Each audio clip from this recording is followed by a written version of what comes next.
Hello everyone, welcome back to our channel. আচ্ছা, আমার সাথে কেন এমনটা হয় বলো তো? মানে প্রত্যেকবার যখনই আমার স্নান করা হয়ে যাবে তারপরে গিয়ে বৃষ্টিটা পড়বে। এই কারণে আমি একদিনও বৃষ্টিতে স্নান করতে পারি না। যাই হোক, সারাদিন যেহেতু বৃষ্টি পড়ছে তাই বাড়ির বাইরেও কোথাও বেরোতে পারবো না। তার মধ্যে সন্ধ্যা হলে আমার ভীষণ খিদে পায়, মানে মনটা শুধু খাই খাই করে গাইস। তাই ভাবলাম আজকে চলো ঘরে কিছু বানিয়ে খাওয়া যাক। যাই হোক, আজকে বানাবো আলু ফ্রেঞ্চ ফ্রাই আর আলু মশলা পাকোড়া। তো ফার্স্টেই আমি আলুগুলোকে ভালো করে নুন দিয়ে সিদ্ধ করে নিয়েছি। তারপর কর্নফ্লাওয়ার, চিলি ফ্লেক্স আর গোলমরিচের গুঁড়ো দিয়ে আলুগুলোকে ভালো করে মাখিয়ে নিয়েছি। এরপর আগে থেকে যেই কড়াইতে তেলটা গরম দেওয়া ছিল তার মধ্যে আলুগুলো দিয়ে ভালো করে ভেজে নিয়েছি। তো হয়ে গেল আলু ফ্রেঞ্চ ফ্রাই। তবে তোমাদের যে বললাম আলু মশলা পাকোড়ার কথা, ওটার রেসিপি আমি জানি না গাইস, কারণ আমি এগুলো কিছুই বানাইনি। আর আলু ফ্রেঞ্চ ফ্রাইটা রেসিপিটা আমি আগে থেকে একটু জানতাম, তাই তোমাদের সাথে শেয়ার করতে পেরেছি। আর এই যে আমাকে কড়াইয়ের মধ্যে খুন্তি নিয়ে রান্না করতে দেখছো, এগুলো আমি ক্যামেরার সামনে ঢং করছি গাইস, ঢং।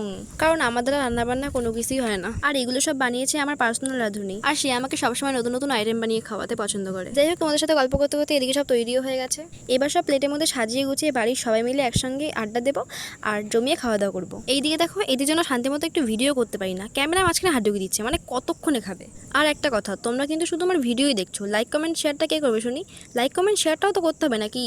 তো আজকের মতো ভিডিওটা এতটুকুই। ভালো লাগলে অবশ্যই সাবস্ক্রাইব করে দিও, আর যদি না করো তাহলে আমি কি করে বুঝবো যে তোমরা আমাকে সাপোর্ট করছো?